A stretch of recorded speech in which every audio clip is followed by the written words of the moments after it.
គោរពជំរាបសួរក៏ដូចជាសួស្តីទៅកាន់ពុកម៉ែបងប្អូនទាំងអស់គ្នាដែលនិយមតាមដានស្នេហាវិស័យកីឡាប្រដាល់គុណខ្មែរតោះអញ្ចឹងតាក់ទងជាមួយនឹងវីដេអូនេះដែរគឺខ្ញុំចង់សួរទៅកាន់បងប្អូនវិញថាបងប្អូនមានបានមើលការប្រកួតរវាងកីឡាករឌឹមសរ៉ុមប៉ះជាមួយនឹងកីឡាករចិនគឺចាងជីងហួយនៅយប់ថ្ងៃទី21ខែ8ឆ្នាំ2026មិននេះបងប្អូនបានតាមដានហើយប្រកាសជាឆ្ងាញ់ភ្នែកហើយណាខ្ញុំមានការភ្ញាក់ផ្អើលខ្លាំងមែនទែនតាក់ទងជាមួយនឹងទម្រង់វាយក៏ដូចជាស្នៀតវាយរបស់ឌឹមសរ៉ុមគឺល្អខ្លាំងមែនទែនណាល្អខ្លាំងហើយអ្វីកាន់ដែលធ្វើឲ្យយើងឆ្ងាញ់ភ្នែកទៀតនោះគឺតាក់ទងជាមួយនឹងកីឡាករចាងជីហួយណាខ្ញុំមិននឹកស្មានថាគាត់គឺតាន់នៅថ្នាក់ហ្នឹងទេឌឹមសរ៉ុមដាក់មិនដឹងថាប្រមាណដៃប្រមាណជង្គង់ទេណាគឺឡើងសោះអស់អត់ទៅណាអត់ទៅបងប្អូនគឺស្វិតមែនតើយើងមើលឃើញថារូបរាងជាមួយនឹងកាយសម្បត្តិគាត់អត់សមណាគាត់តាន់នៅថ្នាក់ហ្នឹងអត់សមណាគាត់ស្វិតនៅថ្នាក់ហ្នឹងអញ្ចឹងកីឡាករចិនគឺខ្លាំងណាស់គឺតាន់ណាអូអ្នកវាយក៏ប៉ុនវាយអ្នករងក៏ប៉ុនរងសរសើរមែនតើមិនសរសើរមិនបានគូនេះហើយល្អមើលខ្លាំងមែនតើខ្ញុំមើលហើយគឺនិយាយថាអត់មានសឹងតែថាអត់មានហ៊ានដកដង្ហើមអូយឌឹមសរ៉ុមណាมันសរសើរមិនបានអញ្ចឹងខ្ញុំសង្ឃឹមថាឌឹមសរ៉ុមគាត់នៅតែបន្តការវឹកហាត់ជាមួយនឹងទម្រង់វាយរបស់គាត់ឲ្យកាន់តែល្អថែមទៀតគុំដើរលេងគុំផឹកស៊ីអីប្រេះផ្ដាស់ណាទម្រង់វាយរបស់ឌឹមសរ៉ុមថ្ងៃក្រោយទៅគឺអាចនឹងមានទីផ្សាររឹតតែខ្លាំងជាងកីឡាករជួរមុខមួយចំនួនថែមទៀតណាបើសិនជាគាត់នៅតែបន្តការអភិវឌ្ឍខ្លួនរហូតខ្ញុំគិតថាសាវៀនមិនខ្វះទេសាវៀននៅសាវៀនក្រៅស្រុកគឺច្រើនមែនទែនជាពិសេសគឺ K1 kickboxing ហ្នឹងហើយ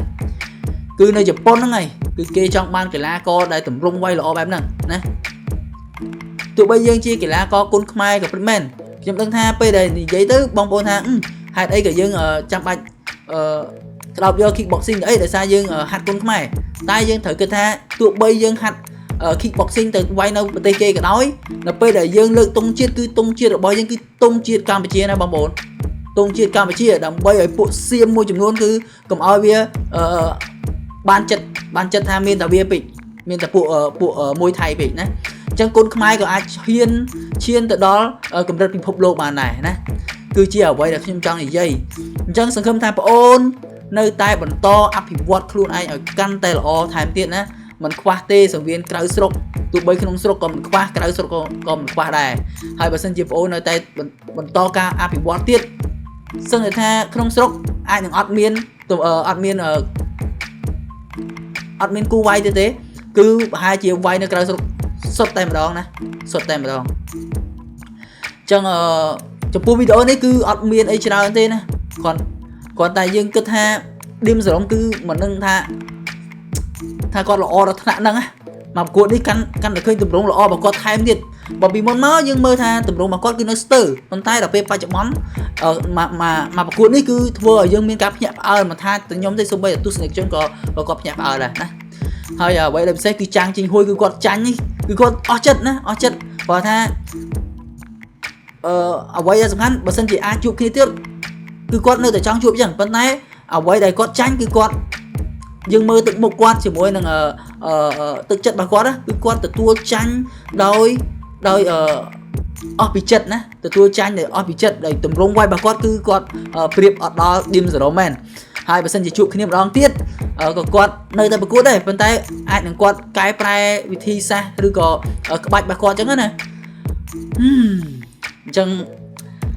ហើយគិតថាវីដេអូនេះខ្ញុំធ្វើពេលព្រឹកទេប៉ុន្តែដល់ពេលគិតចុះគិតឡើងវីដេអូនេះចេញនឹងយប់តែម្ដង